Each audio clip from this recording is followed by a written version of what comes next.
So that was an unfortunate accident. Let's... Da, da, da, da, da, da.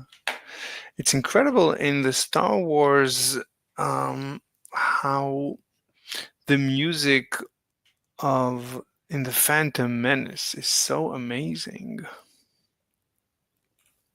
The sword fight.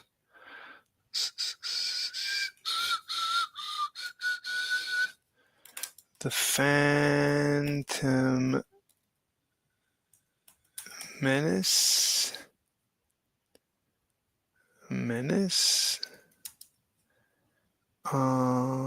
Fight. This one. But I don't know if I can play it without getting a strike.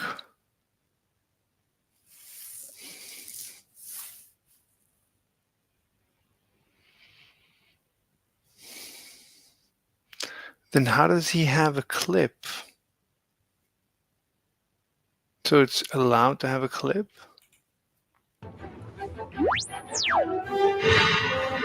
This is incredible music.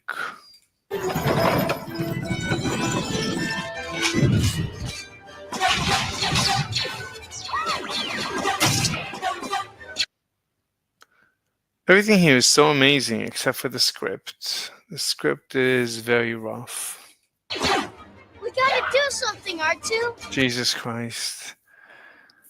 These are terrible lines. They did probably just one take. And this guy was so amazing. How could they kill him after just one episode? I would keep him.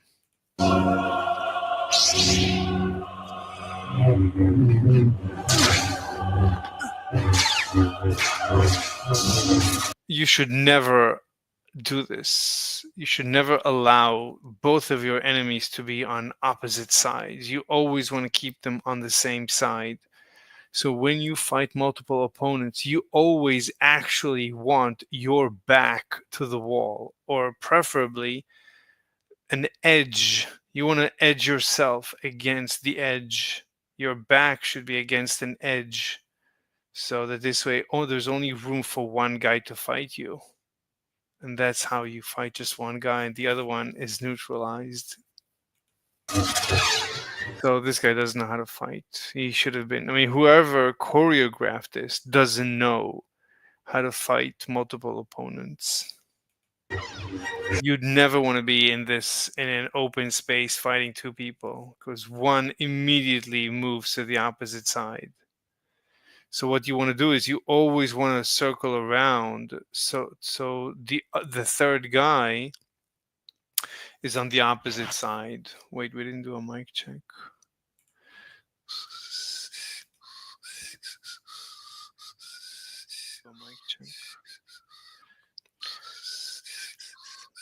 Okay, sounds good. Let me run it. Okay, sounds good. Is this it? 1 second. No. Let me run it. Okay, sounds good. Is this it? 1 second. No, it's not gonna work. Run it. All right, live. 1, 2, 3, 4, 5. I guess this is it. All right, live. 1, 2, 3, 4, 5. I guess this is it. Okay. I don't think anyone has ever done an analysis of this fight. Now that I'm thinking about it, I mean, the guy who choreographed it doesn't know, has never fought multiple opponents, which is something that you do. You learn this in self-defense. So where is Anakin right now? Is this his ship over here? Where would he be taking off from? I guess we're looking at it from the outside, from the bay doors.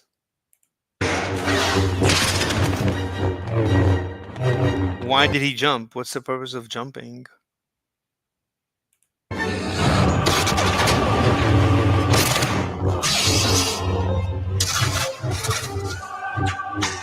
No, you see, he waited.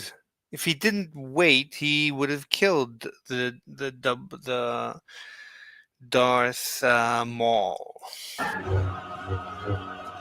See, this is a good place to be in between these two columns. You want to, right? So only one guy can fight you at a time. That's where you want to stay. You don't want to move anywhere.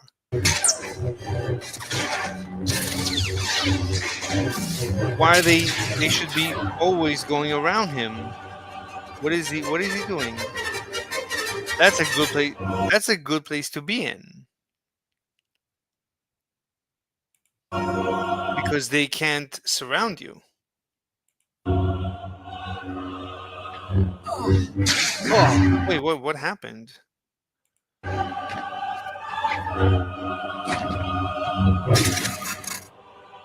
Wow.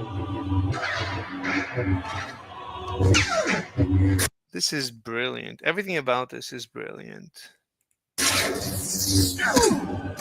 Why are they waiting? You see, they're faking. They have to fake the fight because the choreographer doesn't know how to fight. He's a choreographer. He's not a fighter, unfortunately. He fell from that height and he survived. Jesus, how do you fall? I mean, whoa! They're jumping these distances, these heights. Why?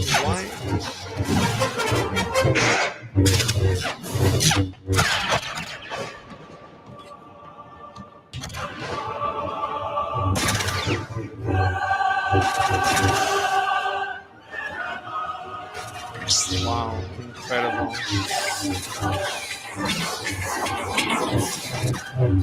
Now, why is who is this guy? Qui-Gon Jinn. Why is he chasing Darth Maul and forgetting behind Obi-Wan? He wants to fight one-on-one? This doesn't make any sense.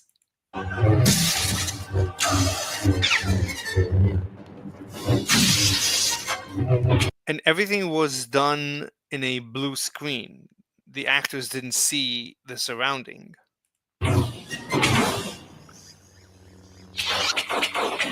Plus, why don't they have a gun? Like, why don't they have other equipment? Or a hand grenade?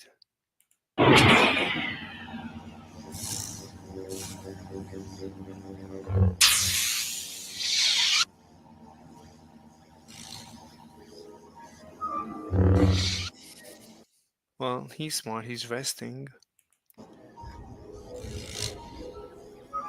This is a great inconvenience to have these horns. There's a horn here too.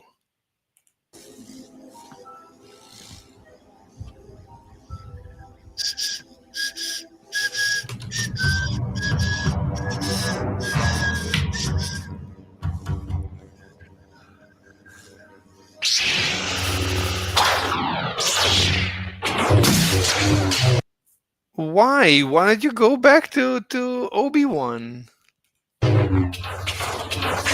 Anyway, it doesn't make any sense.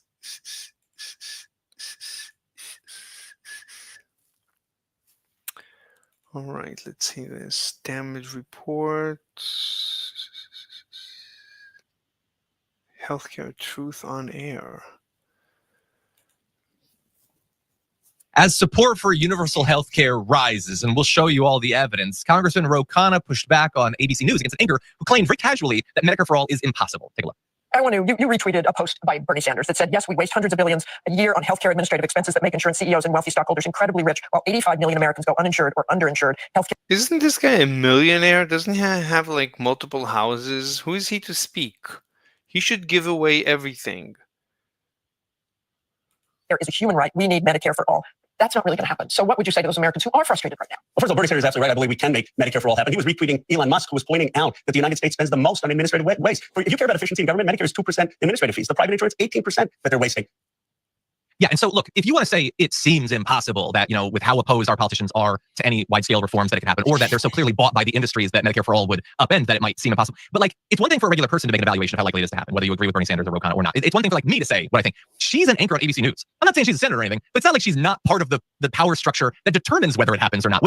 Maybe in a country where anchors, like hard news anchors, just routinely say, oh, that's a pie in the sky idea that can never happen. Maybe that contributes to it not happening. Maybe you have a responsibility not to try to stack the deck against something you're faux neutrally just saying isn't going to happen. And the thing is, if you just ask the American people, it doesn't seem like it should be impossible. 62% of Americans in the most recent polling agree that the U.S. government should ensure that everyone has health care.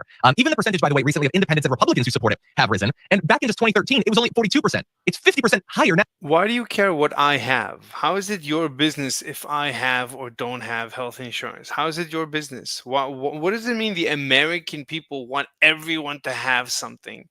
What is this nonsense?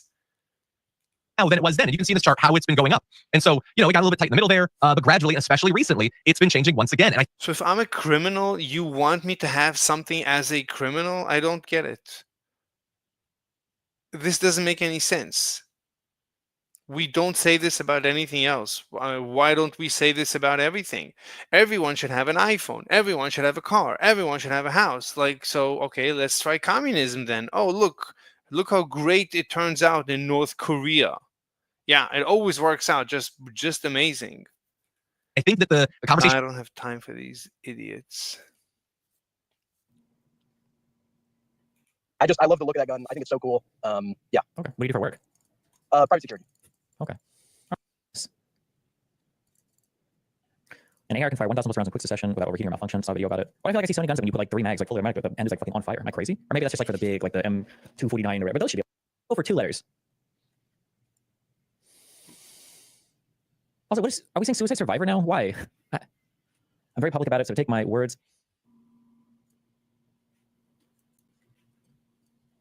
Hospitals already charge quite a bit extra to make up for the money they don't make.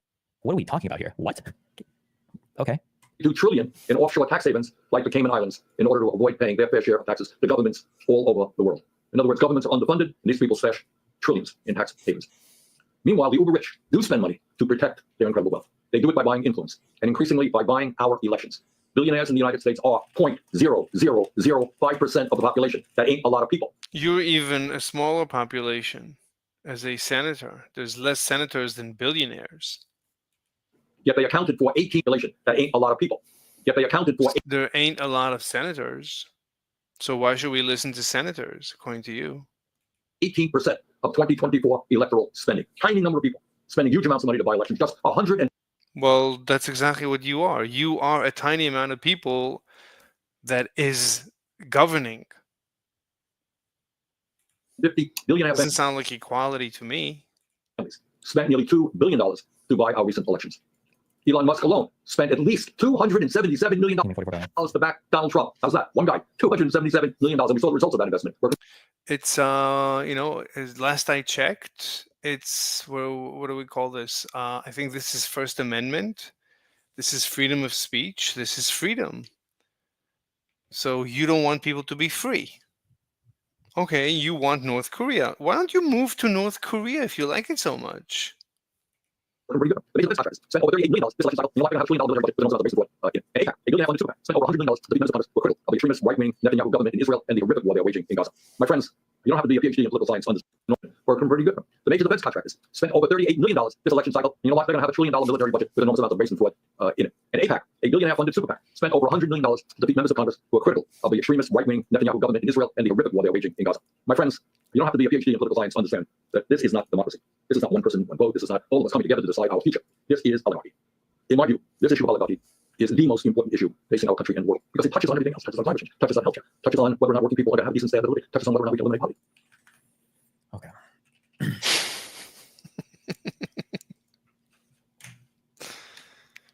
Who is Stable Ronaldo? Is that the name of a streamer? Big streamer in phase.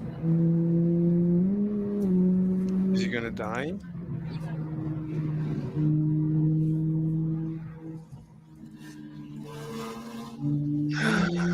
Oh my god.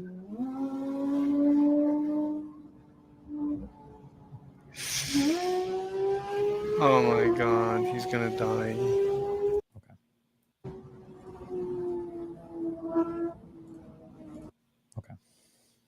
Craziest part is this motherfucker is rich as fuck. If he just pulls over and gets a ticket, he can pay without thinking twice about losing that money. But instead, he puts their lives and everyone on the roads, lives in danger to avoid a $200 ticket. I wonder if his license is suspended or something.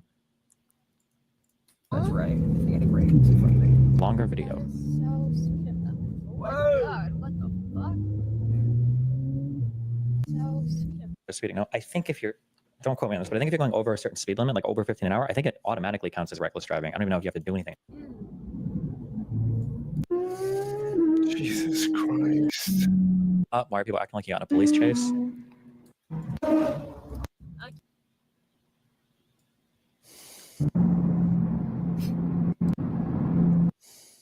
Okay. To you. Conspiracies surrounding it are honestly depressing. Should we know more about it, or is it not being released? It's probably aliens, my dude. Yeah, like her How did it end? Did they die? saying there's a cop catching up to you. I'm not even kidding. Sounds like he doesn't have his lights on, right? And she's used a car that she thinks is a cop car or something, right? 400 saw. Oh, linked in chat. God forbid Wait, she's the insane person, right? He really did a show? How did she manage to get a show? it looks something like the real world. It's intentional, that's the thing. Only white people getting the accolades and get made in, and the lady, that host making that argument, if you the case that the only in a really poor light, whereas that's representative of, think about if that crossover, wow, we have this, there is. News comes amidst a bombshell report from the Justice Department that revealed the FBI had at least 26 confidential informants on the ground when it Let's see how Destiny reacts to this news that the FBI had confidential informants in J6 who actually went into the buildings. Capitol was stormed on January 6, 2021. The report says most of the informants engaged in illegal activity during the chaos. The Justice Department says only 3 of its 26 informants present had been instructed to observe potential domestic terrorist suspects on the day of the riot. The rest of the 23 appeared to have gone to the Capitol during the chaos. The Justice Department says only 3 of its 26 informants present had been instructed to observe potential domestic terrorist suspects on the day of the riot. The rest of the 23 appeared to says only 3 of its 26 informants present had been instructed to observe potential domestic terrorist suspects on the day of the riot. The rest of the 23 appeared to have gone to the Capitol on their own accord. Upon hearing news of the report, Vice President-elect J.D. Vance posted the following on X, quote, "For those keeping score at home, this was labeled a dangerous conspiracy theory months ago." Not exactly, right? That's a, yeah, not exactly. It's not clear. We don't have any evidence that the FBI guys were leading the breaking and entering into the Capitol, so we don't know that. Okay. End quote. Didn't hear anything about that for the election. Didn't hear anything about that when the quote-unquote insurrection was broached by Vice President Kamala Harris as the Democratic nominee. The belief that Donald Trump was a danger to democracy and using this as a profound, illuminating bullet point to make that case. And now here we are yet again finding even more evidence to Donald Trump's claims when he articulated that process is rigged. My big issue is that I'm really, really sick and tired of every time I turn around finding something else. If anybody can get on the show, I will give you $5,000, okay? If you can get on a show with this guy and ask him what he thinks a confidential informant is. I genuinely believe that the majority of conservatard maggots of these fucking retards of people like this, people think that a confidential informant is like a fucking badged FBI agent. That like this is a guy who's been, it's like fucking Leonardo DiCaprio in The Departed. Like a CIA could literally just be a person that informed on you like 10 years ago, or informed some criminal activity like 10 years ago. Or some totally, like the idea that people think that 26 CIs present means that there were 26 plainclothes FBI officers that were on the ground on the day, like that's not what a CIA is. No, this doesn't get you any closer to anything. If anything, the fact that report came out and said that not a single actual agent FBI was on the ground for this event, it points more strongly the other direction. Democrats have lied about or downplayed. That's not what I would say.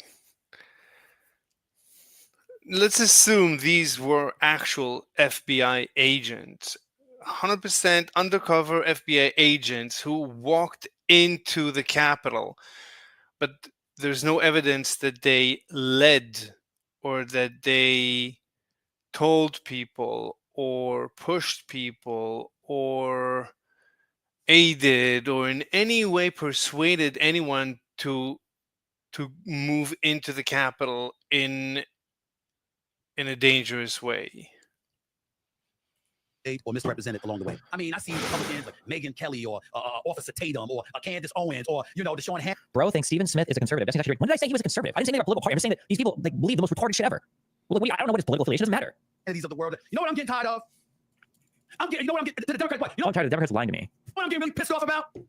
I'm getting really ticked off. And every time they open their mouth, about something pertaining to y'all, they seem right to make the case that the right had a monopoly. You said conservative like this guy. I said conservatives, maggots, and people like this. What do you mean? Yes, like the random celebrities and centrists or whatever dipshits. You call them a maggot hard, studying that thing. Okay, whatever you want to. No, actually, no, fuck you. Bye. See ya. He banned him? This guy, Destiny, bans people left and right. He doesn't care. He has 862 billion subscribers. He doesn't care. So he bans people. Anyone who gets him upset, he bans them. On insidious, These are people who are paying him money. evil tendencies. This is a maggot talking point. That's what this is.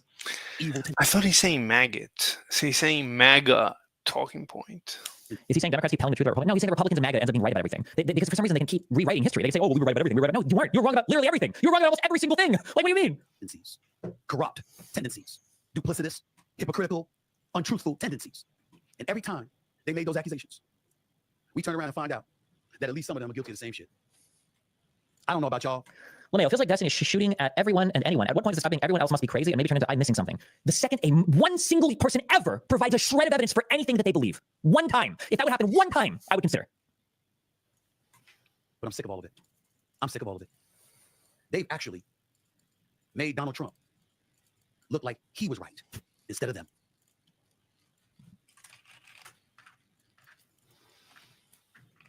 How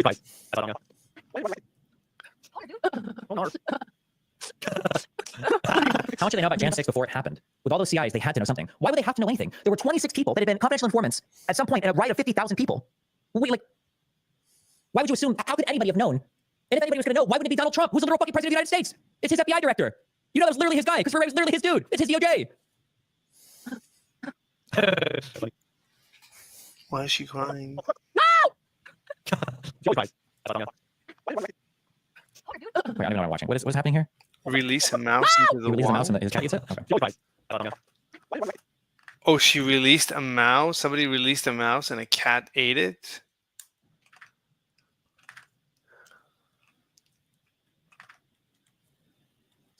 I'll watch this one thing, but I'm never, ever responding to a video from this guy again. These people never change their beliefs. They have their belief afterwards, and then they'll try to find whatever the fuck they can to fit it. So I'll watch this, but I will say at the same time, this is a waste of time to watch this because your friend will never change his mind about this event. So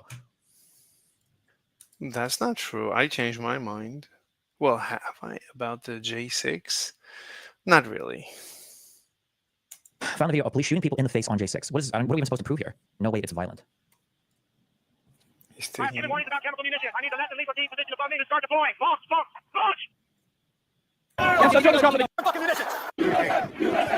Hold on, what is the message that you crowd? But it barricades already. What? Unfalsifiable claim. Like I can't even. Two, the people that were the first people to even up again. Show me when was every BLM riot declared? This is that fake. Don't waste your time on this guy. When was a riot declared that this caption is funny? About chemical munitions. I need to let the lethal team position above me to start deploying. Launch. This here. Peaceful protester Joshua Black shot with a yellow rubber bullet. Like the guy's literally like almost at the front of this fucking riot. Peaceful protester. Get me the fuck out of here, dude. This is the equivalent to the CNN mostly peaceful or fiery but peaceful protests. Like that's the same shit, except even more shameless.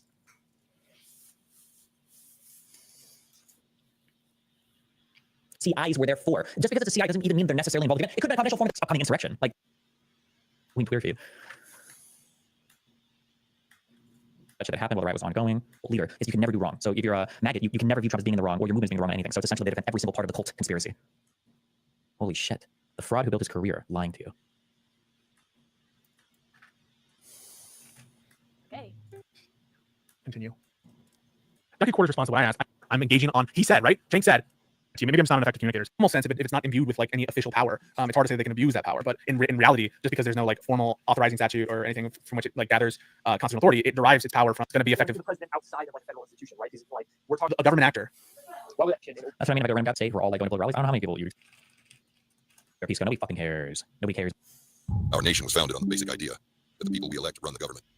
That isn't how America functions today. Most legal edicts aren't laws enacted by Congress, but rules and regulations promulgated by unelected bureaucrats. So the thing I hate about this, right, and the thing I hate about the person that made That's the Doge ad. This video, okay? This is like a dog whistle for anytime you post a picture with guys with these powdered wigs, it guarantees that you literally know nothing about the United States, you know nothing about U.S. history, you know nothing about the government, okay? Every Why? single fucking time. Anybody that utters the words founding fathers or quotes a line or two out of the fucking Declaration of Shit Dependence, okay? None of them know. Okay, the issue is that what he's talking about right here, okay? Our nation was founded on the basic idea that the people we elect run the government. That isn't how America functions today. Most legal edicts aren't laws enacted by Congress, but rules and regulations promulgated by unelected bureaucrats. That's literally the structure of our government. That's literally what our government is supposed to do. Congress passes laws, and the federal government makes rules to enforce those laws. That is definitionally the structure of our government. I don't even know how you could complain about this. That is literally, by definition, how our government works and is supposed to run. That's what it does. No, that's incorrect. The Congress is supposed to make the rules. The Congress cannot appoint someone to make the rules. The Congress is the legislature. It cannot appoint someone to legislate. That's illegal. That's what I would say. So one way to view the Constitution is, as Destiny says, that the Congress can appoint someone to legislate. But I would say that that's a violation of the separation of branches. Congress is allowed to legislate. Congress cannot delegate the legislation. That's illegal. It's not only illegal, it's unconstitutional. It's anti-constitutional. It violates the separation of the branches. Because Congress ended up appointing the executive to legislate. And so Congress cannot do that. Congress has to legislate. Of them each year. The entrenched and ever-growing bureaucracy represents an existential threat to our republic, and politicians have abetted it for too long. That's why Doge is doing things differently. Doge, which is an actual bureaucratic thing by actual unelected bureaucrats that wasn't created by Congress as the Constitution was supposed to be, by the way. Because Elon Musk and Vivek Ramaswamy are, one, not even voted in, and two, they're not even part of a real government agency. So these are the most unelected, unaccountable bureaucrats. Yeah. So? Yeah, they're just going to give recommendations. What's the problem with that? They're just doing an analysis. Because at least your other cabinet heads have to be confirmed by the Senate. So it's extra ironic that these dipshits would post this video when, one, it fundamentally misunderstands the structure of government, and two, the problem that it's calling out applies to them more than any other part of the government it ever could. Elon Musk and Vivek Ramaswamy. I mean, Destiny is a communist. Swami are entrepreneurs, not politicians. They will serve as outside volunteers, not federal officials or employees. Unlike government commissions or advisory committees, they won't just write reports or cut ribbons. They'll cut costs. How? They're not even part of the government. How are they supposed to cut costs? What does that even mean? Right, that's true. That's a lie. They're just going to give a recommendation. They will liberate individuals and businesses from illicit regulations never passed by Congress. Now let's see how Destiny reacts to the ultimate goal of Doge. Like the U.S. economy and generate prosperity for the American people. Now is the moment to deliver a government that would make our founders proud. Now is the moment for decisive action. Now is the moment. Is he pro or against the ultimate goal of Doge? That's the question. For Doge. Like, it's just so fucking stupid. But what's his position? Did you vote for any cabinet member? When you vote for the president, you're voting for his cabinet with the understanding that cabinet is also going to be confirmed by the Senate. That's how the structure of our government works. Yes.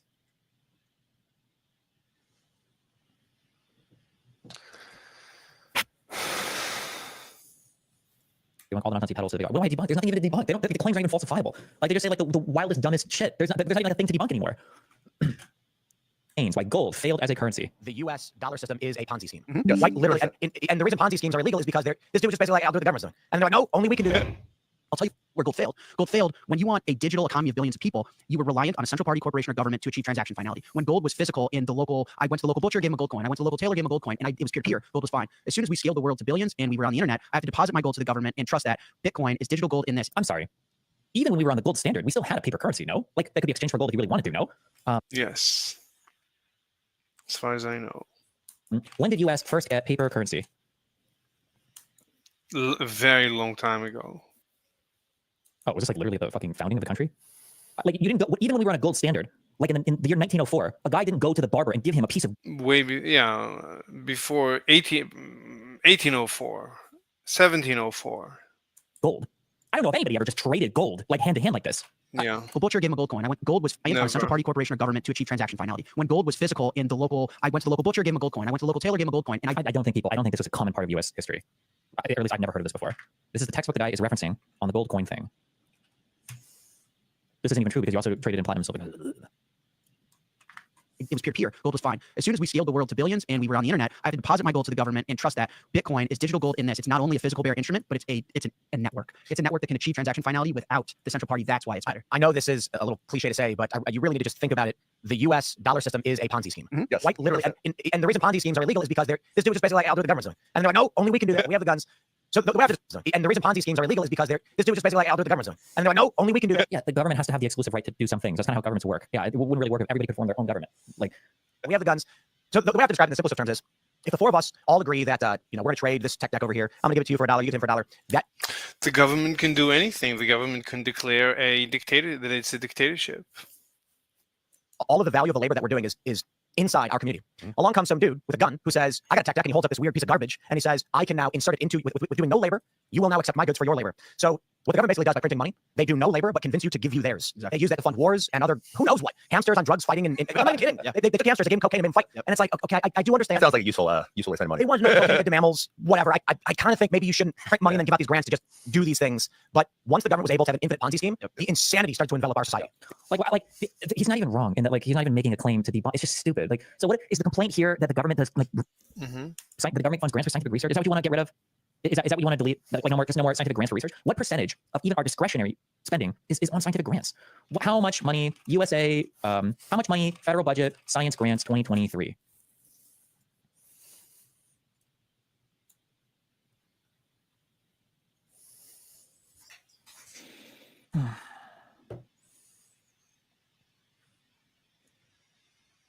Inflation-adjusted federal budget for R&D totals $151 billion in fiscal year 2025 proposed budget. So our entire budget is for discretionary spending is at $2 trillion. Does it say what our total budget is? And the most we spend is obviously R&D on national defense. I guess they want to axe all of that, and R&D on health. I guess they want to get rid of that too. These are the two highest. Those two alone seem to make up over half of the research. So R&D is so much more than just grants for science. Yeah, sure. And I'm sure this is probably even more than grants. Like even if you axe this entire thing, you're at maybe this is still less than 10% of our discretionary spending. And we're not even touching the non-discretionary. Here's what I would like to see. This is a troll. Hold on. Here's what I would like to see.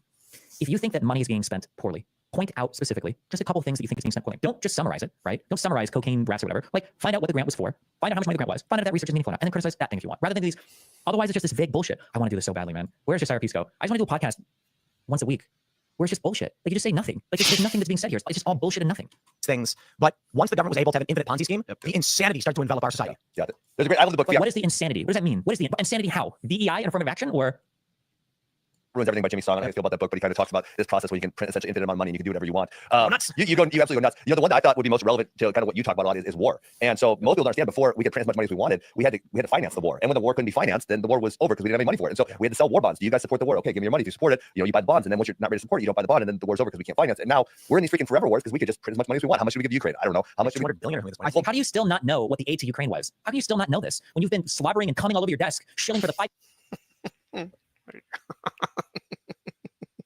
million of USD equivalent rubles or whatever that was deposited into your account, you just like conveniently forget about? How do you not even know like what we sent them? You've never once in your entire life of obsessively coming about this issue over and over again, you haven't looked this up a single fucking time? Like, what do you do with all your free time?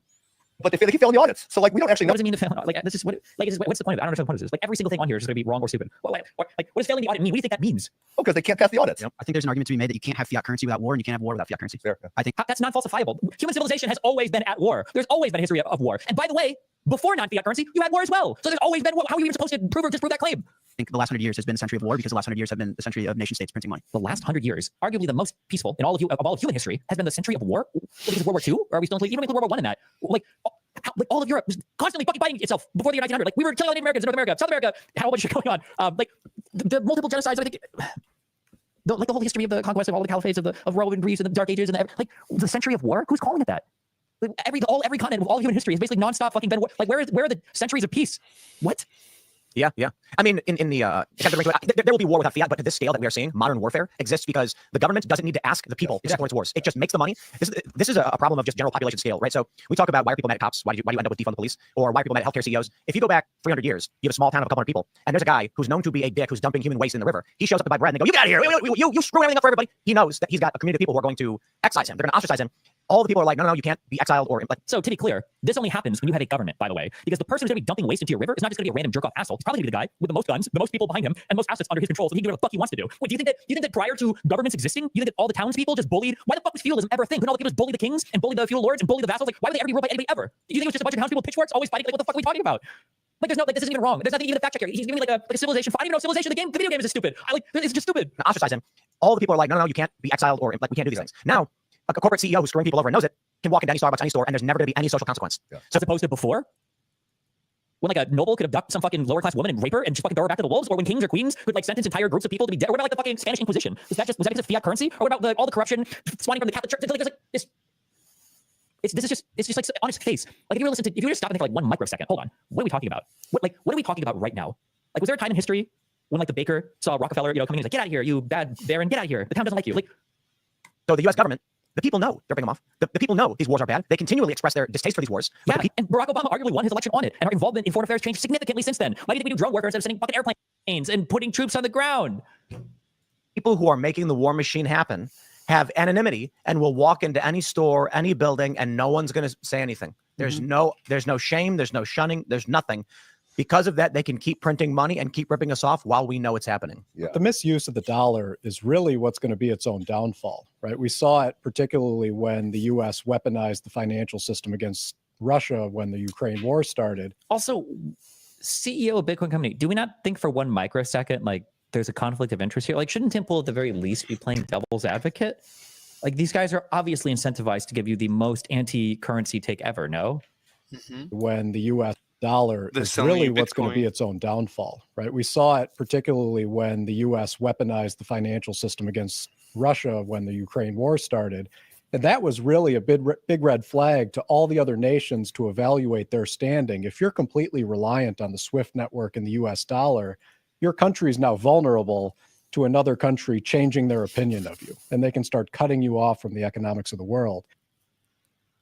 What does fiat currency have to do with that? You understand that like sanctions and trade embargoes and banning people from trading, like all of this stuff has existed way before. This is so good that there's people reacting to each other in real time, and everyone can listen to everyone else. This is good, very important. Yeah, I agree with Destiny basically on this take. Temple shreds woke. Let's see, is this ready? Yeah, this usually takes 24 hours.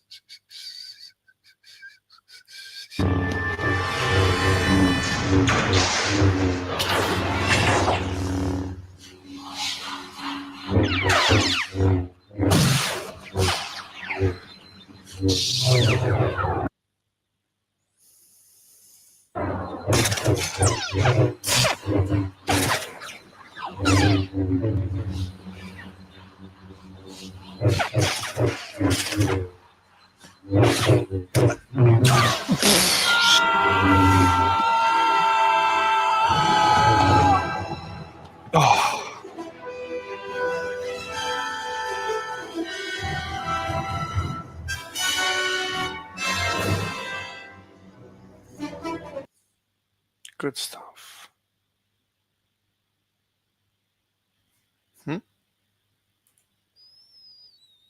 So this is an Arab in Israel, an Israeli Arab, who is prepared to say the truth about the so-called Nakba, which is referred to as the catastrophe in Arabic, which is about the displacement of Arabs that occurred in 1948. Now, there's many misconceptions around what it is and what's happened, and people frame this sort of like Israel's original sin, but actually the truth is very, very different. Have a watch. Okay, so your name's Marwan, right? Yeah. So you're Palestinian, right? No. But you live in Israel? Yes. And you're an Arab? Yes. So you're Palestinian? No. How can you be living here and an Arab and not be a Palestinian? نحن اخترنا نعيش مع اليهود. So you were born here? Yes. And your parents were What born did here? he say? And your grandparents were born here? Yeah. And your great-grandparents were born here? And you're not Palestinian? أنا مش فلسطيني. Okay. I need to understand this a little bit better because I heard that in 1947, 1948, there was a Nakba. And in the Nakba, all the Arabs who lived here were kicked out of this land by the Jews and displaced. But you're an Arab whose family lived here at that time, and you're not a Palestinian? لا أنا مش فلسطيني وكثير العرب اختاروا يعيشوا في سلام مع اليهود. So why did your family not get kicked out in the Nakba? So why? لأن اخترنا نعيش مع اليهود في سلام. Because we chose to live in peace with the Jews. Oh, so they weren't kicked out. Okay.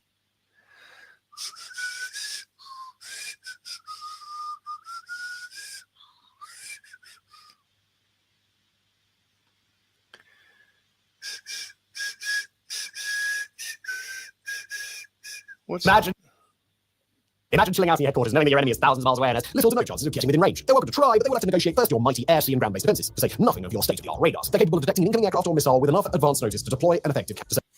Imagine chilling out in your headquarters, knowing that your enemy is thousands of miles away and has little to no chances of getting within range. They're welcome to try, but they will have to negotiate first your mighty air, sea, and ground-based defenses. Imagine chilling out in your headquarters, knowing that your enemy is thousands of miles away and has little to no chances of getting within range. They're welcome to try, but they will have to negotiate first your mighty air, sea, and ground-based defenses, to say nothing of your state-of-the-art radars. They're capable of detecting an incoming aircraft or missile with enough advance notice to deploy an effective countermeasure. But then your buddy sitting at the radar screen raises the alarm. Something is zooming towards you, and it's really, really, really fast. 5 times as fast as the speed of sound, to be precise. But why did... If it's ballistic, it's going to be. It could be much more than just 5. It could be 25. Hypersonic is very slow compared to ballistic. you detect it so late? And what is it? Is it a plane? Is it a bird? Well, it's hypersonic, but the advantage is not the speed. The advantage is that it can change direction mid-flight, where ballistic cannot. No, it's a common hypersonic glide body, the tip of the spear of America's latest piece of hypersonic destructive kit. Official US Army publications describe it as, quoting here, a new class of weapon for the Army and Department of Defense, and is the nation's first operational hypersonic weapon. Its official name is Long Range Hypersonic Weapon, or LRHW, but it's better known by its ominous nickname, the Dark Eagle. This is very useful as an aircraft. I don't understand why they're not using it just for aircrafts. Why Dark Eagle? Especially for cross-Atlantic, cross-Pacific flights. Okay, we couldn't find an origin story to this moniker, but it's possibly a better choice than, I don't know, brightly coloured canary or something. But the Dark Eagle is sometimes referred to in the media as a missile or a surface-to-surface weapon or a hypersonic weapon. If we want to be extremely pedantic, and let's face it, we absolutely do, the Dark Eagle is a weapon system, i.e. an integrated combination of vehicles, payloads, and other equipment intended to operate and deliver a certain weapon against its target. We shall explore later, more in detail, what are its components and how they interact together. Get ready for that. But for the moment, let's take a look at the broader class of armament to which the LRHW belongs, unless hypersonic weapons or simply hypersonics. These could be defined as intermediate and long-range maneuvering weapons which fly at speeds of at least Mach 5, i.e. more than 3,800 miles per hour, or over 6,100 kilometers per hour.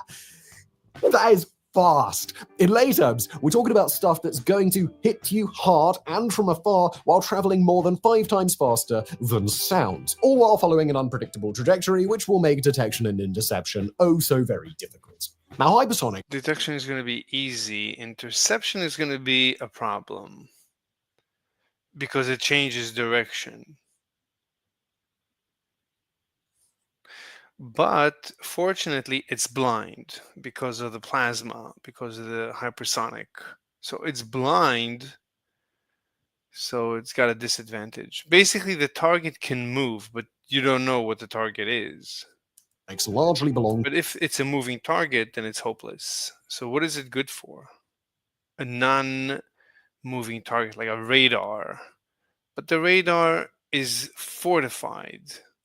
So I don't, anyway. To 2 main categories, hypersonic cruise missiles and hypersonic glide vehicles, or HGVs, and no, not heavy goods vehicles. These vehicles are mounted on booster rockets. This guy doesn't know how to talk. He keeps shifting the stress he's putting on his vocal cords. Some of the words he's just not pronouncing.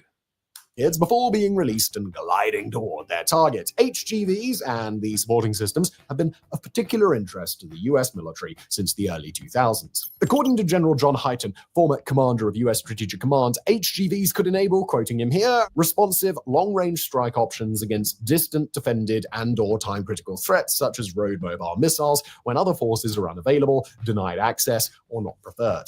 The LRHW system fits within this brief. As reported by the Army AL&T magazine, quote, the LRHW system enables rapid and precise strikes against time-sensitive... What is LRHW? Long-range hypersonic weapon? sensitive or heavily defended targets at hypersonic speeds over long distances. And according to Congressional Research Service, the purpose of the LRHW system is to provide the US military with, quoting them here, strategic attack weapons system to defeat anti-access area denial, A2AD capabilities, suppress adversary long-range fire, and engage other high-payoff time-critical targets. And just to clarify here, A2AD capabilities involve preventing an enemy from approaching or operating within an area of strategic interest. A military force would typically do so by deploying ground-based missile batteries, artillery, or other defensive assets. Now, official military and congressional sources do not specify who might be this potential enemy with highly advanced A2AD capabilities. But in the analysis of the think tank International Institute of Strategic Studies, the Dark Eagle and hypersonics in general are being developed with a specific adversary in mind, and that's China. Beijing, in fact, has a well-developed set of A2AD defenses in the Pacific. Not only that, the People's Liberation Army, or PLA, appears to be one step ahead in the field of hypersonics. Alright, so the saga of the Dark Eagle took off in March 2019 when US Army Chief of Staff James Charles McConville signed off on the accelerated development and delivery of a prototype ground-launched hypersonic weapon. In April, the brief was assigned to the Army's Rapid Capabilities and Critical Technologies Office, or RCCTO. By 2020, this office had produced an abbreviated capability development document, which confirms the need for executing rapid experimentation on new hypersonic weapon prototypes. So, the need to develop these new pieces of kit had been identified and formalized in this nice document with the ridiculous name, just like everything else in today's episode. That's all fine and dandy.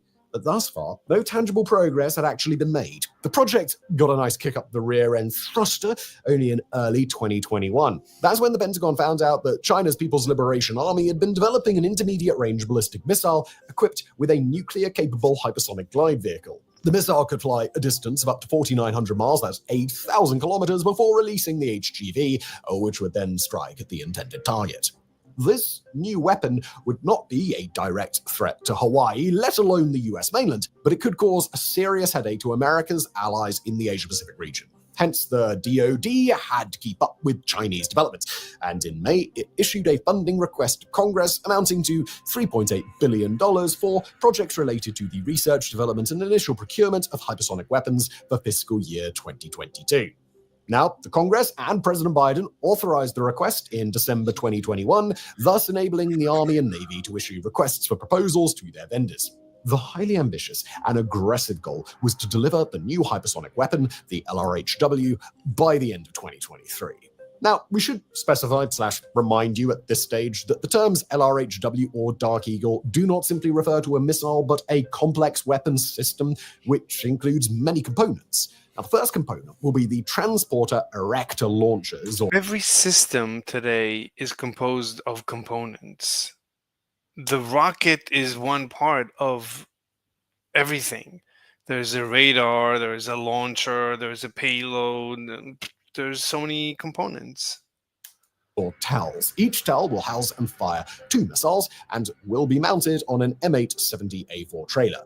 A group of 4 TALs will constitute a battery, to be complemented by a Battery Operations Center, or BOC, and a BOC support vehicle in charge of command and control. The contract to develop the TELs, BOC, and their associated systems and software was awarded to Lockheed Martin. As per the missiles, each will include 2 components, the missile proper and the Hypersonic Glide Vehicle, or HGV. In this case, the latter is referred to as the Common Hypersonic Glide Body, or CHGB, to be developed by Dynetics, a subsidiary of Leidos. Dynetics did not have to start their work from scratch, though. They based their concept on a pre-existing HGV developed by the Army themselves with Sandia National Laboratories. This was the Advanced Hypersonic Weapon, or AHW, later known as Alternate Reentry System, first tested in November 2011. And finally, for the missile proper. This is an all-up round, or AUR missile, developed in-house by the US Navy's Conventional Prompt Strike program. The LRHW is a fine example of close cooperation between the public and private sectors to develop an integrated weapons system. But how does each part work in relation to the other? Here is a possible scenario. Let's pretend that you're an officer in charge of a battery when the worst happens. A new war is declared and your superiors have identified a high-value target. Excellent stuff. Let's turn it to rubble. Well, I mean, not so fast. The problem is that your enemy has advanced A2 AD capabilities, and that means that they've got some pretty good long-range weapons which can easily blow up your aircraft, naval vessels, or tanks if they try to get a bit too cozy. All right, so then you might think about, well, shooting a good old-fashioned ballistic missile off. Well, it appears that your enemy can deploy some serious defensive kit, including radars which may detect an incoming missile hundreds, even thousands of miles before it reaches its target. Well, that's where you... I don't think the Chinese have an anti-ballistic missile defense system. I don't think anyone has. Only the US and Israel have these. You come in, as the Dark Eagle system can get to their target potentially faster than a ballistic missile and with much higher chances of... No, it cannot be faster than a ballistic. A ballistic is not limited by 5 times the speed of sound. It could go 25 times the speed of sound or something. What is like 25,000 miles per hour, kilometers per hour? Much faster. It's not limited. It could go even faster. But at least it could go in orbital. It could be suborbital. I mean, it is suborbital. So that's very fast, much faster than hypersonic. So I don't know why this guy just said that. Avoiding detection, all the while staying at a safe distance. I don't think a hypersonic can avoid detection. I don't see the point. That's not the point. This guy's doesn't get the advantages of hypersonic. This guy's unreliable. So, from your battery operations center... Let's see the comment section. Still saying they should name a big part of the program is in it. Usually it's the first comments that are the negative ones. Yeah, with 1 million subs, it's going to be impossible.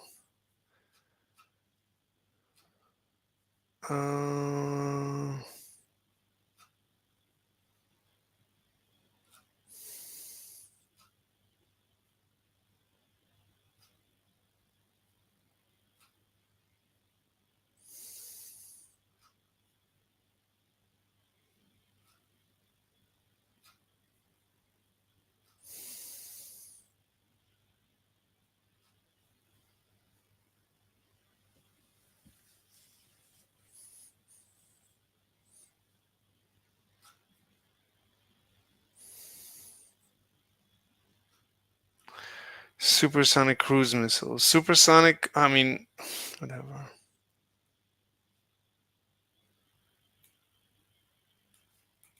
The BOC, you'll check the coordinates of the target, mindful that the maximum operation... Let's see. Does Russia have hypersonics?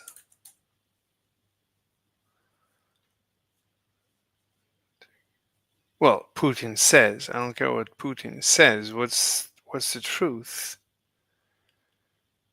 We know what a hypersonic looks like. This is not what a hypersonic looks like. This is not hypersonic. This is just this is a normal rocket. This is not what a hypersonic needs to have. Air intake. It's air breathing. This is not hypersonic.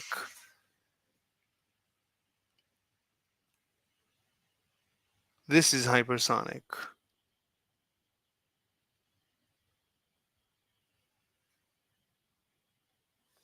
This is from 2 years ago.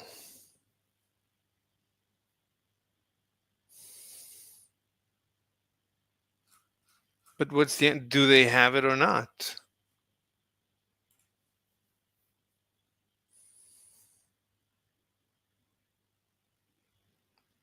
This is not hypersonic.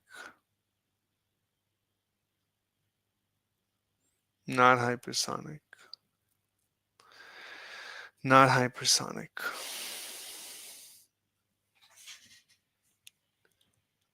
Doesn't look like this is hypersonic. Not I don't know. Difficult to tell. Not. I don't know. That's just a payload. No, not hypersonic. This is just a ballistic missile. Not hypersonic.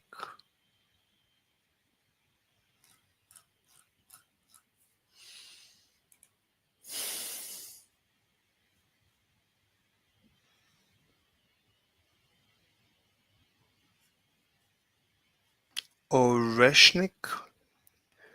Oreshnik is hypersonic?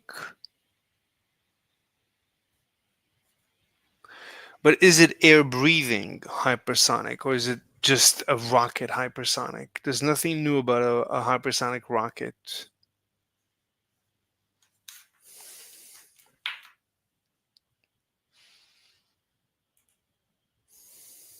Not hypersonic. If this is called hypersonic, then it's just a rocket hypersonic. It's just short-range hypersonic. It's just a short-range rocket. What do you mean? It says show the picture. Where's the picture?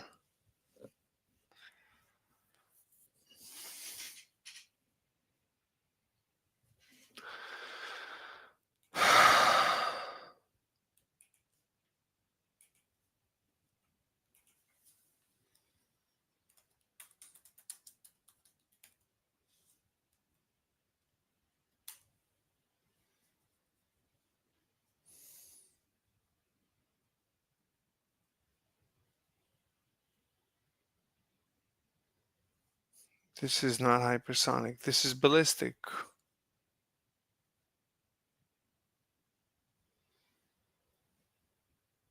Unless when it re-enters, it's air-breathing. These are just warheads. They're not air-breathing. They don't have engines. This is just a ballistic trajectory.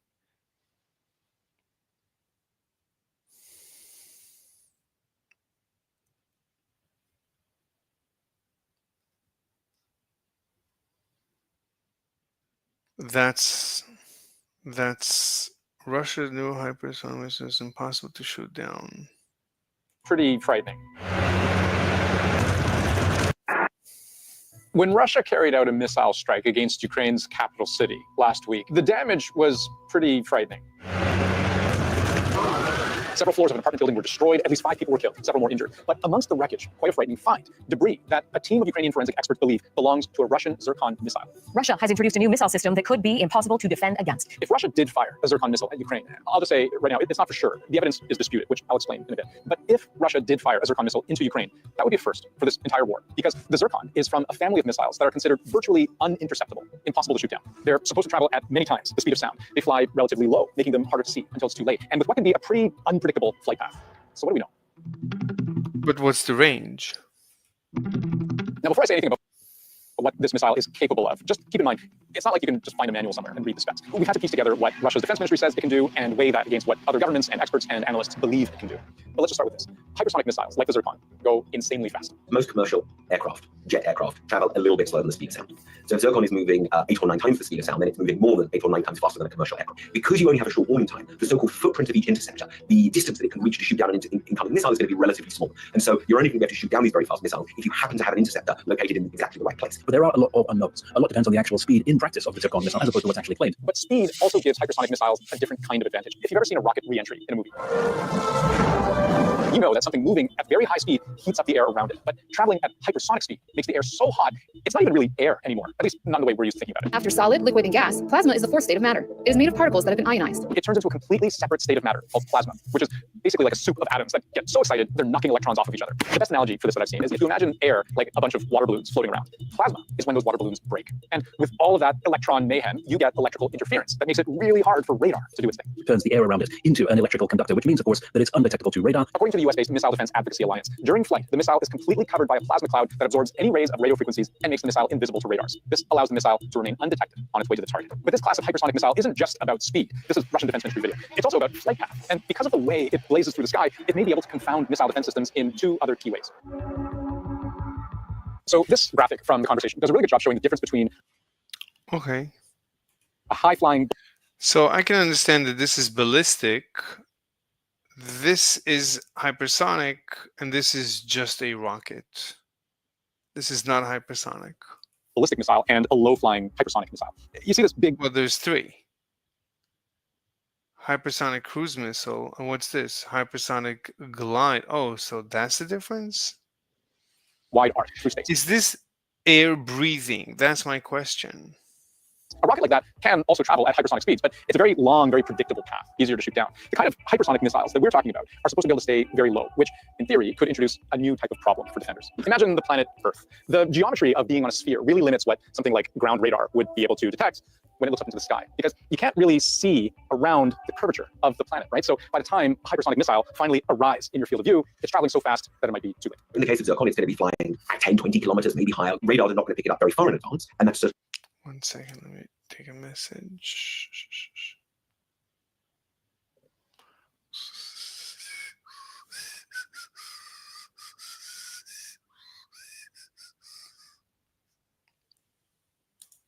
we can complicate the task of interception. Now, we could also talk about how, to some extent, these missiles can change course too, making them harder to shoot down, and which also makes it harder to predict where they will land. But we have to be very careful because, as I said before, we're dealing with an unknown. It's impossible for us to know exactly what the Russian Zircon can do. It is a very modern, somewhat secretive global arms race. Russia, China, Iran, North Korea, France, India, Australia, Japan, they've all had research programs looking into hypersonic missile technology. According to the Congressional Budget Office in the United States, the Department of Defense has spent more than $8 billion since 2019 on programs to develop hypersonic missiles. And specifically, Russia has made pretty grand claims about how its hypersonic arsenal will change warfare, as we know.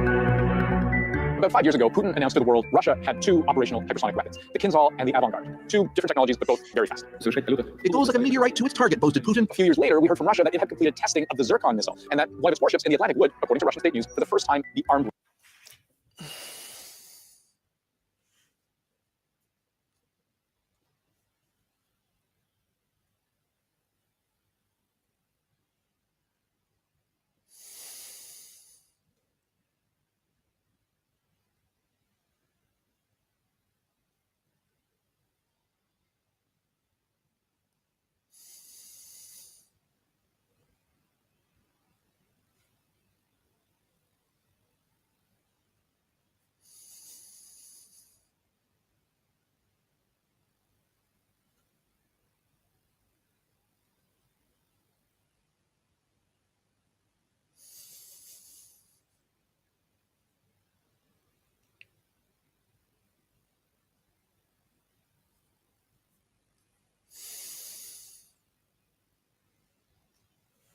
One second.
One second.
with them, part of a new generation of unrivaled weapon systems. About 7 months later, a test flight. That same warship fired its Zircon hypersonic missile on a target simulating an enemy warship at nearly max range. Now, it was just practice, but it apparently worked. Still, launching at Ukrainian targets, that's new. Again, if it actually happened. And buckle up, this is where the story gets...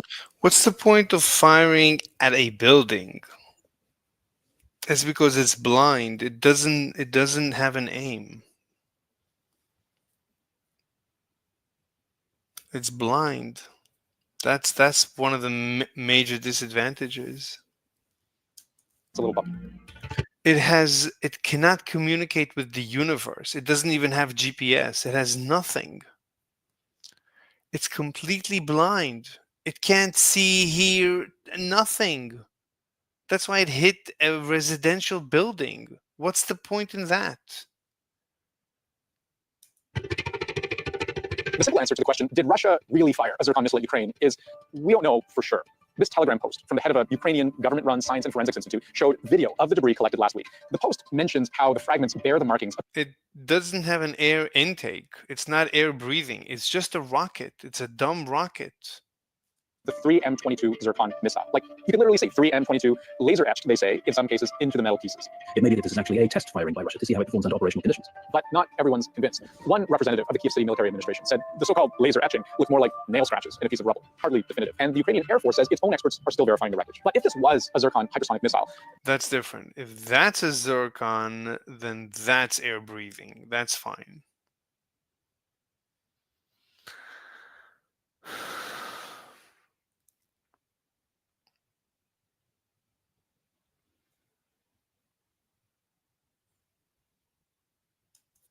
There are two ways of looking at it. One, maybe Russia is exaggerating its claims of what the Zircon can do. So many of the Russian claims have turned out to be baseless. But on the other hand, if the claims are true, it could be a dangerous development for Ukraine.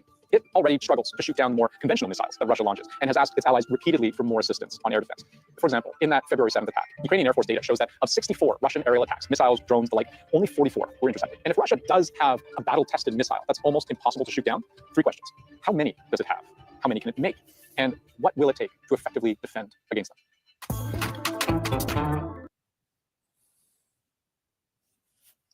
Very strange.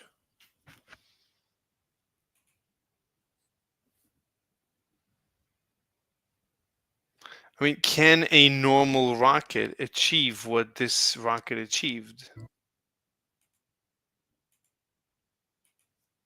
Operational range of the Dark Eagle is 1,725 miles or 2,776 kilometers. If the target's within range, then yeah, you're gonna get the order to fire. One of the trailers in your battery is going to get into position. Then its transporter, erector, and launcher, those tells we talked about before, it'll get erect. And it'll fire the missile. The AUR provided by your buddies in the Navy will accelerate above hypersonic speeds and soar above the atmosphere. Once it reaches the right altitude, the missile will release the CHGB, which will follow an arching trajectory until it re-enters the atmosphere. Then the glider will level out at a height around 30 miles or 50 kilometers above the surface and zoom towards your intended target at a speed well above Mach 5. If needed, from the safety of your BOC, you'll be able to maneuver the CHGB as needed until it delivers its deadly explosive payload. Thus, by combining high speeds, maneuverability, and low altitude flight, the Dark Eagle's glider vehicle will be able to baffle the enemy defenses. Their radars may pick up on its approach, but it will likely be too late for them to take any action. The development of the Dark Eagle program got off to a good start, zooming through its initial milestones. As mentioned, the system included an already existing Navy booster missile and a glide vehicle based on a pre-existing model. This allowed the Army and the Navy to execute a first test as early as June 2022. During this exercise, however, the AUR missile carrying the CHGB vehicle failed a test flight. This was kind of awkward, as the purpose of the exercise was to test the CHGB, not the rocket, which means that defense officials categorized the outcome as a no test, as the gliding vehicle didn't even have a chance to deploy. The Army alone took charge of the follow-up trial dubbed Joint Flight Campaign 2, when a missile would be fired from Cape Canaveral, Florida on March 5th, 2023. But as noted by a congressional report, quote, as a result of pre-flight checks during that event, the test did not occur. On September 6th, 2023, the test was replicated, but once again, quote, as a result of pre-flight checks during that event, the test did not occur. 8 days later, the Army released a statement acknowledging that they would not meet the goal of deploying the LRHW by the end of the year. In June 2024, the US Congress received an update from the Government Accountability Office, or GAO, according to which, quote, the Army missed its goal of fielding the first LRHW battery, including missiles, by fiscal year 2023 due to integration challenges. Based on current test and missile production plans, the Army will not field its first complete LRHW battery until fiscal year 2025. Now, the GAO report said that if the Army wanted to deploy an operational system, first it had to conduct a successful end-to-end flight of a Dark Eagle missile. And, well, would you believe it? On June the 28th, the DoD proudly announced that the Army and the Navy had indeed nailed an end-to-end test flight. A two-stage missile was fired from the Pacific Missile Range facility, Kauai in Hawaii. It completed its intended course before releasing the CHGB, which then glided without hitches towards its target, a test range in the Marshall Islands. Apparently, the Dark Eagle's hypersonic glide vehicle covered a distance of 2,000 miles, which is 275 more than expected. Following this success, US Army officials stated that the first 8 missiles would be delivered within 11 months. Therefore, the Dark Eagle system could be operational around mid-2025, and the first battery will be delivered to the 5th Battalion, 3rd Field Artillery Regiment, based at Joint Base Lewis McChord in Washington. So, it appears all well and good for the Dark Eagle project. Despite the setbacks encountered during testing, all seems to be back on track, and the DoD has secured the required budget to complete the next milestones in the fiscal year 2025. But after that, the future of LRHW appears more uncertain. In August 2024, the Congressional Research Service issued the report Hypersonic Weapons, Backgrounds and Issues to Congress, which highlights how the Dark Eagle and hypersonic weapons in general have many critics within the US government. According to them, these systems, quote, contribute little to US military capability and are unnecessary for deterrence. The report goes on to highlight the drawbacks of hypersonics, starting with cost. According to the Department of Defense estimates, the entire LRHW program will cost the taxpayer some $6.9 billion. This budget should cover the initial research, development, and testing work, as well as the production of 66 missiles, i.e. a cost per unit of $106 million. The cost per unit of future batches is not possible to estimate at this stage, but it's likely to be higher than the average cost of ballistic missile systems. According to a January 2023 report by the Center for Strategic and International Studies, quoting them here, their high costs limit inventories, so they lack the volume needed to counter the immense numbers of Chinese air and naval platforms. Some officials within the DoD appear unconcerned by the price tag attached to the Dark Eagle and similar projects, and are willing to deploy hundreds of hypersonic weapons. Former Director of Defense Research and Engineering Mark Lewis, for example, noted how the department intended, quote, to deliver hypersonics at scale. That means hundreds of weapons in a short period of time in the hands of the warfighter.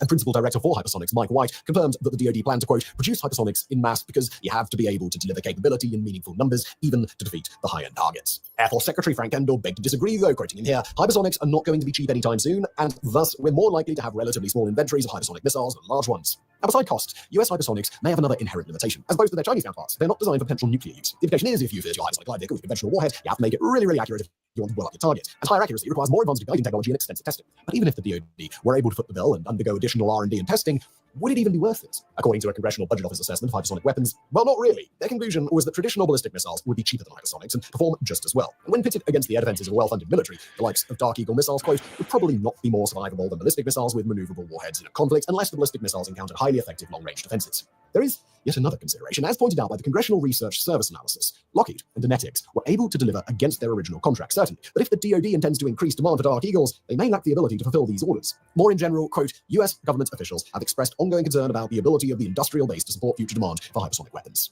Even if the Army and Navy were happy with their initial order of 66 missiles, they would still need to solve the issue of placement. As mentioned at the beginning, the Dark Eagle systems are most likely to be deployed in the Asia-Pacific region, directed at high-value targets on mainland China.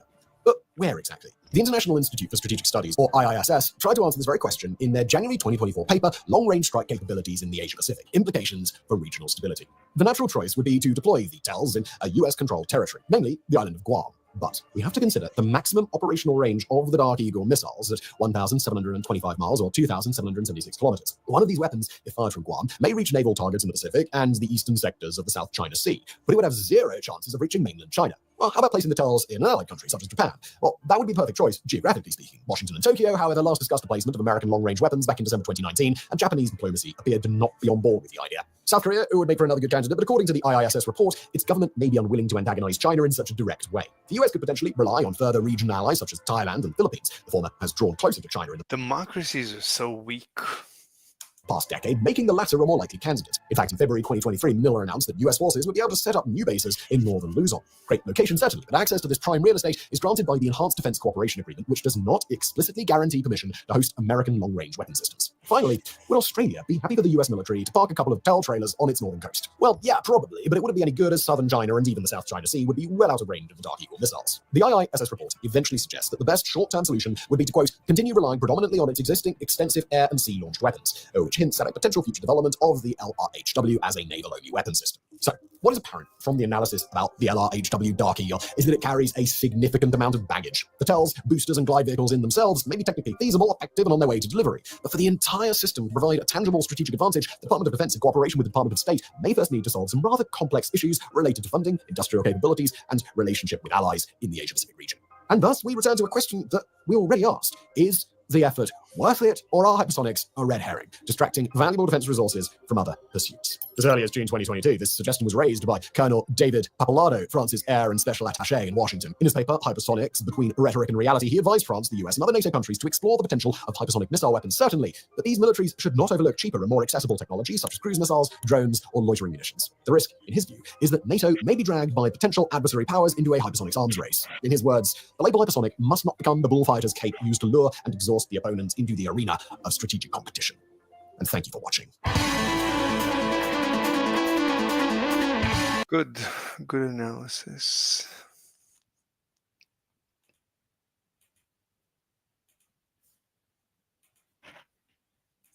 pipe dream stuff. And it came from an Iraqi exile who was just lying to them. In fact, there's a great article you left here. It's called How Chalabi Conned the Neocons. And it's by a great journalist. It's at salon.com, I admit, but it's by a great journalist named John Dizard from the Financial Times. It's a really good piece. I don't know if you remember this. You might have been too young. But back in 2004, they actually did real journalism at salon.com sometimes. Anyway.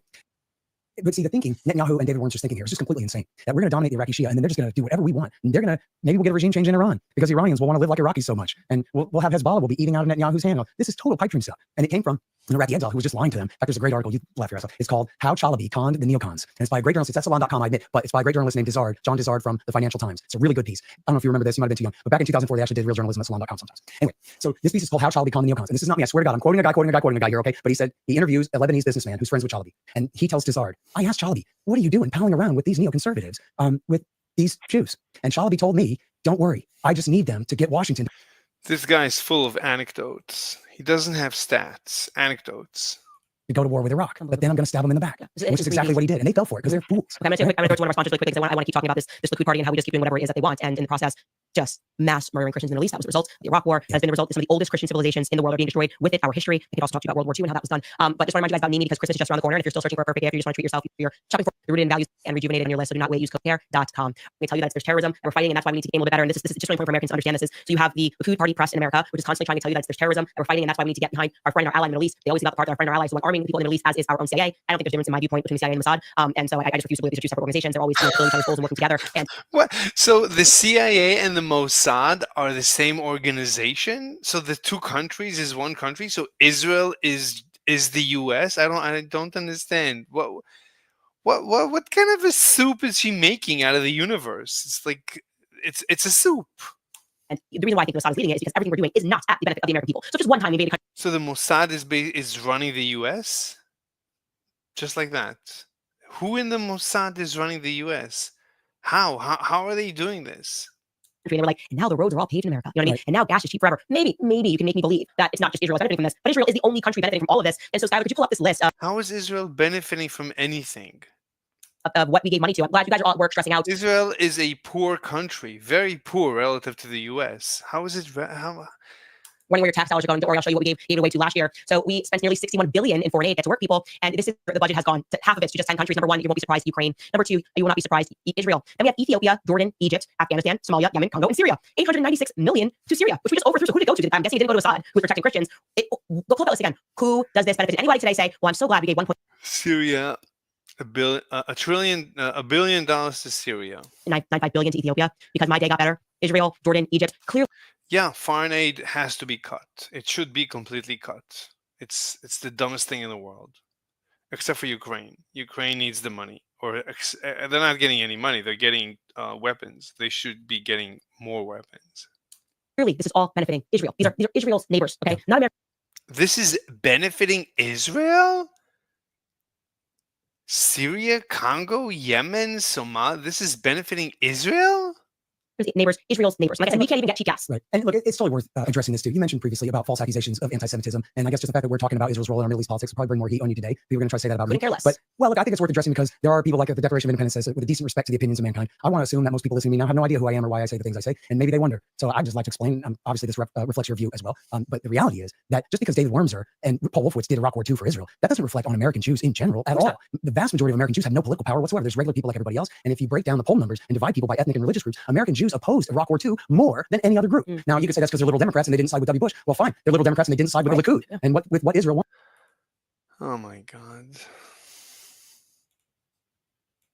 So it's just not at all the case that I think or that anyone else should think that these things are the same. When Netanyahu claims that Israel is Judaism, he's lying about that. He's disgusting for saying that. And it gets me so angry because, again, like I said, these are leftist tactics. It would be absurd if I said anybody that critiques Nigeria hates black people, all black people everywhere in the world. Anybody that critiques the leader of Nigeria hates black people everywhere. I mean, it's absurd, it's offensive, it's nonsensical, and people need to stop falling for this nonsense. And again, the only reason people are taking this and believing this is because you have this. It happens to be my opinion too. It happens to be that if you criticize Israel, you're actually, in general, you're an anti-Semite. That's my opinion. You can criticize Israel. There's plenty to criticize Israel for, but usually these people criticize Israel about conspiracy theories, things that are completely detached from reality. The Mossad is running the US. All right, that's just what kind of an accusation is that? Israel wants the U.S. to give money to Yemen. That benefits Israel. The U.S. gives money to Yemen because Israel wants it. Why? This is nonsense. Likud party. You just hate Israel, and you hate the U.S. as well, just as much. And you're a conspiracy theorist. You're a Looney Tune. You're a complete Looney Tune, as all anti-Semites are. They're detached from reality. Who are constantly trying to like run the Holocaust narrative so cheap. It's like during BLM when they were running the slavery narrative. And, oh my God, and don't you understand what it's like? You know, the pain that Black Americans have inherited because of American slavery. It is emotional engineering. It is not based in reality, and it is stunning that no one would blink an eye. No one bats an eyelash when we critique our own government. I can critique Trump right now. I can critique Biden right now. No one would go crazy. Let me critique Bibi Netanyahu, and the press goes for blood. That tells you that this country has way. You can critique Bibi Netanyahu if you have something correct to say about him, and not nonsense. But all you've said about him. Not all, but a lot of what you said about him is detached from reality.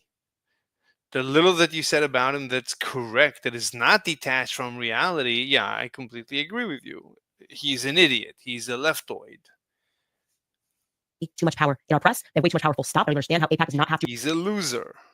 He paid cash to his literal enemies in order to start a war against him so that he wouldn't have to make peace with them. That's a loony. He's a complete loony. He's a complete loon. To register under FARA. I think there was a president trying to make that happen, but he got shot in Dallas and died after demanding that they register as foreign agents. And I am done with it now because now you have these people cheering on the fact that Syria has fallen, knowing fully well the results of this is going to be more Christian death. Everyone knows this. Now, do you have the J.D. Vance tweet? By any chance? Okay, yeah. So this guy, Josh Rogan, don't know who he is. He writes, Syria is free, the rebels won, the people liberated themselves from tyranny, freedom won. Same play we always say. Russia, Iran, Hezbollah, and Assad lost. The road ahead for Syria won't be easy, but it will be better, blah, blah, blah. And J.D. Vance replies, as President Trump said, this is not our fight, and we should stay out of it. Too late, obviously, we've argued these militants. Aside from that, opinions like the below make me nervous. The last time this guy was celebrating events in Syria, we saw the mass slaughter of Christians and a refugee crisis that destabilized Europe. And this is so crucial also because what frustrates me are these people who believe that their Bible tells them to just worship whatever the Likud party does. Like what? Like as if like Jesus was a real estate problem. And they're like, no, like whatever, no matter what Israel does, doesn't matter who is in charge, we have to worship what they do. And these same people will go, why do we have all these refugees flooding into these countries? You cannot separate these two things. If you are going to continually support Bibi Netanyahu and every single war that he has demanded and gotten in the Middle East, it has created the refugees crisis, which is the reason that you are dealing with your country fundamentally being changed. Okay, so you don't get to have it halfway. You don't get to go, oh, I'm going to complain about the border and the refugee crisis, but at the same time, I'm going to keep supporting never-ending wars in the Middle East. That's right. It doesn't work that way. That's right. And I mean, look at where the refugees in the second term of Obama there, with the worst part of the crisis, where were they all coming from? Afghanistan, Pakistan, Iraq, Syria, Libya. These are all countries that the United States of America destroyed. And then I guess there were a lot of sub-Saharan Africans who were then coming up through Italy because they were not blocked by Muammar Gaddafi's regime in Libya any longer. Right. And they literally reinstituted, to this day, by the way, people talk like this is an anecdote from 2011. They reinstituted chattel slavery of sub-Saharan Africans in Libya, which persists to this day. Right. Which Gaddafi, the secular commie type, of course, completely abolished. And no the same rhetoric after Libya. Oh, this is amazing. It's liberating. It's going to be so great. No, it's not. It's not going to be great. None of this is great. And they just ignore it. They just pretend like Libya doesn't exist at all. It is. It's completely nuts. And now, okay. So now back to our story though. So Iraq War II only benefits Iran. It doesn't work out like Netanyahu. Big literature developed out of that. We think what's more properly metaphysics, but it's closely connected to this science.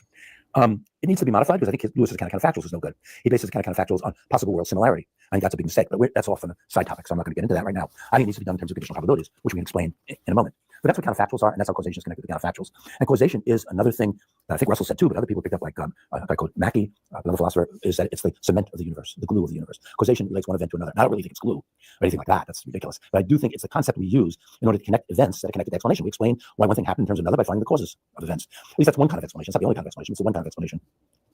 The way that you talk about causation in terms of counterfactuals, it makes it seem very much like just a description, a verbal description of what's going on with causation. In other words, it doesn't sound particularly physical. Or to use the term that you just used, it seems more conceptual. In contrast to what you just attributed to Mackey, where he described causation as a sort of glue, which makes it seem more tangible and real and physical in a certain sense. I'm wondering. I don't know. Anyway, I'll take a break. See you later.